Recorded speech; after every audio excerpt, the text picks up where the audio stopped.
Bonjour à tous et à toutes les amis, bienvenue dans cette nouvelle vidéo. Alors je vais vous parler du bulletin météo qu'a fait au mois de mars 2020 chez moi dans le Nord-Est. Mais avant de commencer, je voulais juste vous remercier tous un par un. Parce que vous avez peut-être remarqué, on a dépassé la barre des 100 abonnés. Je suis à 103 en ce moment, oui, vrai. Donc je voulais vous remercier énormément tous.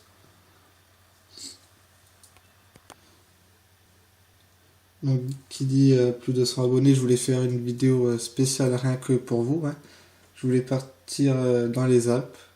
Voilà. Sauf que malheureusement j'ai dû annuler, hein, bien évidemment. Je ne pourrais pas y aller à cause du confinement, donc ça sera une simple vidéo remerciement comme là, en début de vidéo, pour vous remercier. Malheureusement, je vois pas vous cacher que je suis un peu dégoûté de ne pas aller dans les Alpes, parce que j'avais prévu de faire quand même de belles choses, mais malheureusement ça ne pourra pas se faire. Deuxième chose, juste avant de commencer mon bulletin, il y avait Alexandre qui m'avait demandé que je poste ses photos, donc petite dédicace à lui en même temps. Il m'avait demandé que je poste ses photos et il m'avait dit que c'était lui qui les avait faites. Donc là je vous montre l'image de la Terre, que je trouve très réussie. Alors avec quel logiciel il fait ça, je ne sais pas, vous lui demanderez en description. Donc la deuxième photo, là je pense que c'est l'univers, ou notre galaxie qui l'a représenté. C'est très réussi. Puis la troisième, je pense que c'est Mars. Donc c'est lui aussi qui l'a fait, il me l'a dit sur Discord. Puis je remercie aussi pour tout ce qu'il m'a fait sur Discord aussi également. Allez, maintenant je vais vous montrer mon bulletin météo. C'est quand même le sujet de la vidéo du mois de mars. Et voici les températures du mois de mars 2020 fait avec GeoGebra. Je fais toujours avec le même logiciel. Donc en bleu, je me répète, c'est la température minimale du jour et en rouge, la température maximale du jour. Alors pour résumer très brièvement le mois de mars, sachez du 1 jusqu'au 15 à peu près c'était pluvieux, puis du 15 jusqu'au 31, vous verrez c'était toujours anticyclonique. Je vais vous montrer après les précipitations, vous allez voir c'est assez flagrant.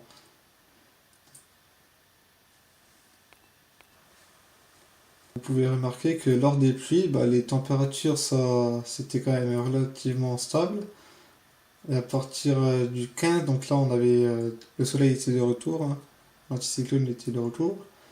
Vous voyez la température qui grimpe, on a même battu le 19, la température maximale, qui était de 23,3 degrés. Puis après, à partir du 21, c'était un vent d'est. Vous avez vu la différence entre le 15 et le 22? Du 15 au 20, on était dans un vent de sud. Puis à partir du 21, on a basculé dans un vent d'est. Puis bizarrement, ça fait très chuter les températures. Puis à partir du 27, c'était le retour du vent de sud. Donc les températures ont une nouvelle fois remonté. Puis le 29, c'était le retour du vent d'est. Donc les températures ont là chuté. Puis les gelées matinales étaient quand même bien de retour, hein. On peut voir le 31 mars 2020, il a gelé quand même moins 3,3 degrés chez moi.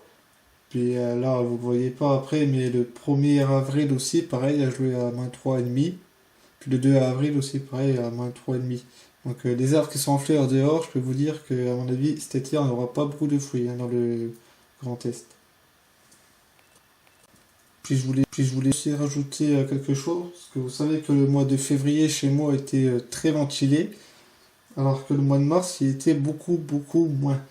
Ça avait soufflé encore en tempête le 1er Le 1er mars, ça avait soufflé à 105 km/h, ça disait. Alors 71,3 chez moi, selon ma station. Puis il y avait un autre jour que ça avait bien soufflé, c'était... Voilà, le jeudi 5, c'était la tempête Norberto, pardon. Enfin, c'était plus dans le nord-ouest qu'Apri. Alors, on était descendu quand même à 987 hectopascales chez moi dans le Grand Est. Donc c'est vraiment bas. Puis après, bah, ça s'est quand même calmé. Puis on avait toujours, comme je vous l'ai dit, des épisodes pluvieux. Mais après, c'était plutôt calme. Puis je voulais aussi vous dire le nombre de gelées. Parce qu'au mois de février de mémoire, il n'y avait pas gelé beaucoup. Il me semble que j'avais eu que 3 gelées. Oui, c'est ça, 3 gelées j'avais eu. Que là, j'en ai eu 1, 2, 3, 4, 5, 6. 6 gelées.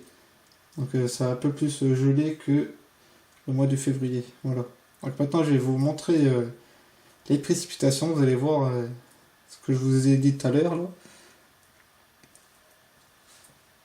Mais juste avant que je passe ces relevés-là, les températures sont relevées par ma station météo, d'accord.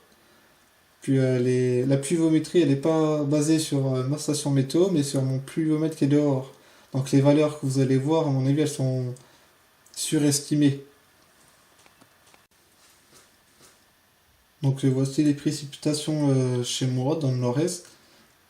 Donc ce qui est en vert, c'est les jours où il y a plu, puis ce qui est en noir, c'est les jours où il n'y a pas plu. Donc vous pouvez largement remarquer, je pense que c'est vachement lisible, que les 2 premières semaines, il y a beaucoup plu.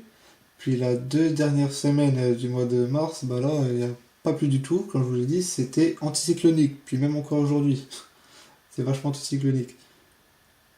Donc vous pouvez voir, c'était le 10, c'est ça, le 10 mars, il n'y avait plus 29 mm. Mais comme je vous ai dit, je pense que mon pluviomètre qui est dehors surestime largement ces valeurs. Les valeurs que vous voyez là, pardon, vous pouvez largement les diviser par 2, je pense. Donc ça fait un total de 95 mm. Et comme je vous ai dit, je pouvais largement diviser par 2 ce résultat. Donc ça fait 95 divisé par 2, 47,5. Voilà. Donc il y a quand même... c'est raisonnable hein, pour le mois de mars. Je pense un peu en dessous des normes. Tellement il y avait quand même vachement plus au mois de février, donc ça va, ça compense. Juste aussi rajouter quelque chose, donc vous voyez bien qu'à partir du 13 mars, bah, il n'y a pas plu jusqu'au 31. Puis là, au moment que je tourne la vidéo au montage, là on est le 5 avril, bah, sachez que depuis le 13 mars à aujourd'hui, il n'y a toujours rien plu. Donc pour vous rendre vraiment compte, ça fait plus de 3 semaines qu'il n'y a pas plu une goutte chez moi. Puis c'est pratiquement tous les jours du plein soleil.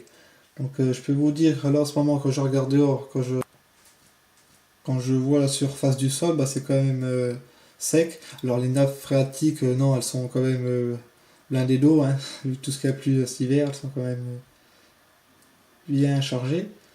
Mais la surface du sol, ça commence à être sec. Donc je ne sais pas comment va être cet été. Apparemment, selon les prévisions, ça sera... bon, ça dépendra des jours, hein, mais il y aura des jours caniculaires, puis secs apparemment. C'est comme ça que se déroulera l'été. Alors, est-ce qu'il y aura des orages? Franchement, ça, je sais pas, je l'espère, hein, mais ça, je peux pas vous le dire.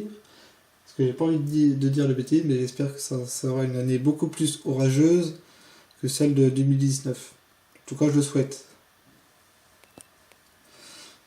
Les amis, j'espère fortement que vous avez aimé mon bulletin et ma vidéo, puis mon montage.